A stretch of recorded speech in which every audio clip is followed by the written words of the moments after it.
মিথ্যাচার করছে, এটা বিজেপির স্বভাবজাত মিথ্যাচার করা। আইনশৃঙ্খলা যদি খারাপ হতো তাহলে দুর্গা পুজোর সারা রাত জেগে বাংলার মা বোনেরা সারা বাংলা জুড়ে ঠাকুর দেখতে পারত। যদি আইনশৃঙ্খলা খারাপ হতো তাহলে 25শে ডিসেম্বর সারা রাত জুড়ে মা বোনেরা কলকাতার রাস্তায় তারা নির্ভয়ে বেরোতে পারত। যদি আইনশৃঙ্খলা খারাপ হতো নৈহাটিতে বড়মার পুজোর সময় সারা রাত জুড়ে মা বোনেরা রাস্তায় এরকম নির্ভয়ে বেরোতে পারত। একটা দুটো বিচ্ছিন্ন ঘটনা বলে এরকম মিথ্যাচার করা এটা ভারতীয় গণতন্ত্রের পক্ষে খুব ক্ষতিকারক। দুর্নীতি নিয়েও কিন্তু প্রশ্ন তুলে শাসকরা দুর্নীতি রয়েছে। যে দলে দুর্নীতিগ্রস্ত নেতারা ভিড় করে আছে তারা যদি অন্যদের দুর্নীতিগ্রস্ত বলে মানুষ বিশ্বাস করবে?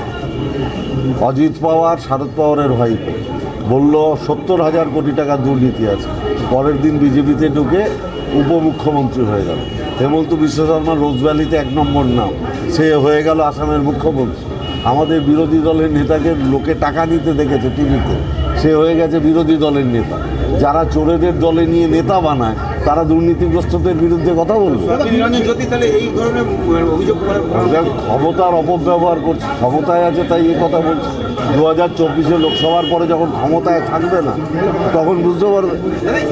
না না, পুলিশকে তোরা খবরই দেয়নি, ওরা মিডিয়াকে খবর দেয়, রাজ্যপালকে খবর দেয়, হাইকোর্টের গাঙ্গুলি বলে কোন নাকি বিচারপতি আছে তাকে খবর দেয়, শুভেন্দু অধিকারী খবর পায়। আর যাদের পাহারা দেওয়ার কথা রাজ্য পুলিশ খবর পায় না। রাজ্য পুলিশ কি ভগবান? ও জেনে যাবে কাল সকালে কার বাড়িতে যাবে? বিরোধী দলনেতা কি করে জানে, কোথা থেকে জানলেন যে শাহজাহান? এটাই তো গণতন্ত্রের পক্ষে সবচেয়ে ক্ষতিকারক। ইডি, সিবিআই, কেন্দ্রীয় স্বরাষ্ট্র দপ্তর রাজ্য সরকারকে না জানিয়ে শুভেন্দু অধিকারীর কথা মতো চলছে, এটা গণতন্ত্রের পক্ষে ভালো না। কুণাল ঘোষের এই বিষয়ে পরের বলা কুণাল ঘোষের দেখা যাবে। এই যে বললাম, তার মানে ইডিআই শুভেন্দু অধিকারীর চাকর হয়ে গেছে, এটা ভারতের গণতন্ত্রের পক্ষে ক্ষতিকারক। শুভেন্দু অধিকারী যাদের নাম বলছে তাদের বাড়িতেই ইডি সিবিআই আরে এটাই তো বললাম, চাকর বৃত্তি করছে শুভেন্দু অধিকারীর, চাকর বৃত্তি করছে সিবিআই। এটা কি সিবিআই সম্মান বৃদ্ধি করছে? আমি সিবিআইডি অফিসারদের কাছে বিনীতভাবে প্রশ্ন করি। বাংলাদেশে পাড়ি যাওয়ার কথা আমি যাই, ও অনেক বেশি জানে, ও বলতে পারে, আমি বলতে পারবো।